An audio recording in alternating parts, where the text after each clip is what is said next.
नमो भगवते रामकृष्णाय। सार्थक परिपूर्ण जीवन के लिए महत्वपूर्ण सीख। स्वामी जगदात्मानंद जी महाराज जी की महान पुस्तक जीने की कला से। अध्याय 2, प्रेम की अद्भुत शक्ति। इस महत्वपूर्ण प्रसंग में प्रेम का स्वरूप में स्वामी जगदात्मानंद जी ने बहुत ही सुंदरता पूर्वक श्रीमती शीला रॉर्के के पवित्र, निस्वार्थ एवं मात्र सदृश प्रेम का विश्लेषण किया है। प्रेम का स्वरूप।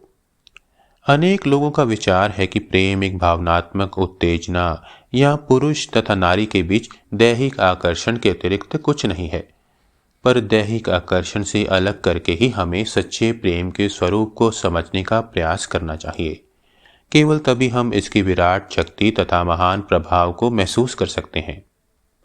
एडलाई स्टीवनसन कहते हैं, प्रेम का अर्थ भावुकता या अधिकारपूर्ण भावना नहीं है, अपितु दूसरों के वैशिष्ट्यों की सतत पहचान और निरंतर उनके भले की कामना है।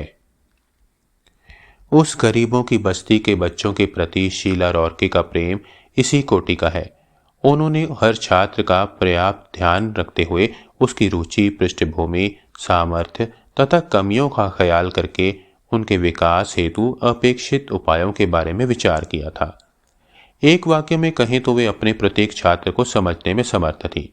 उन्होंने उनके सर्वांगीण विकास की आवश्यकता को पूरा करने के लिए उनके सुखों तथा दुखों में हिस्सा बंटाने का प्रयास किया था।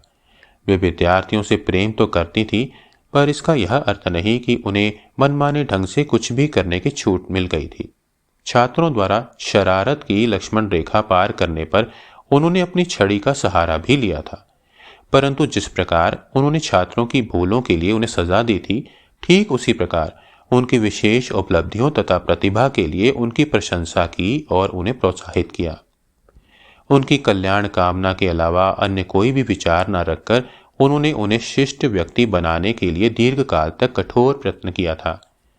वस्तुतः यदि वे प्राप्त होने वाले वेतन के बदले अपेक्षित न्यूनतम कर्तव्य भी निभाती, तो भी कोई उन पर दोषारोपण नहीं करता। उनकी सद्भावनाओं तथा भले इरादों को समझ पाने में अक्षम लोग शायद व्यंग्यपूर्ण कहते थे, वह इन मूर्खों के लिए इतना कष्ट क्यों मोल लेती है?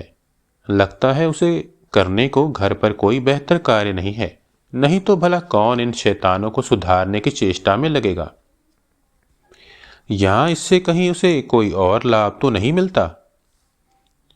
परंतु यही प्रेम की शक्ति है। प्रिय व्यक्ति के लिए की गई सेवा और त्याग दूसरों को आवश्यकता से अधिक लग सकता है, पर बीमारी और दर्द से बचे बच्चे के चिल्लाते रहने पर क्या कोई मां शांति पूर्वक सो सकती है? वह निद्रा त्याग कर किसी भी प्रकार की कठिनाई का सामना करके बच्चे के स्वस्थ करने के लिए उसकी सेवा करती है। इसी प्रेम के कारण मनुष्य अपने शैशव काल की असहाय अवस्था में भी जीवित रह पाने में समर्थ होता है। प्रेम की यही अभिव्यक्ति बच्चों में आत्मसम्मान एवं आत्मविश्वास का भाव ला देती है और उन्हें महान व्यक्तियों के रूप में विकसित होने में मदद करती है। शीला रॉर्के उन अभागे बच्चों के प्रति जो शुद्ध तथा निस्वार्थ प्रेम अर्पित करने में समर्थ हुई, उसी के फलस्वरूप अंततः वे बालक अपने पैरों पर खड़े होकर अच्छा जीवन बिताने के योग्य हुए थे। शायद अब यह स्पष्ट हो गया होगा कि मैंने हर बच्चे को प्यार किया। शीला के इस अत्यंत साधारण कथन के मर्म में निस्वार्थता तथा सेवा भावना की एक कैसी मिसाल छिपी है। तुम्हारे भीतर भी प्रेम का स्रोत बढ़ना चाहिए। चलो हम भी प्रेम के लिए बलिदान होना सीख लें। चलो हम भी सेवा के आदर्श के प्रति लगाव तथा यथार्थ प्रेम का विकास करें। ओम शांति शांति शांति। हरि ओम तत्सत। श्री राम कृष्ण अर्पणमस्तु।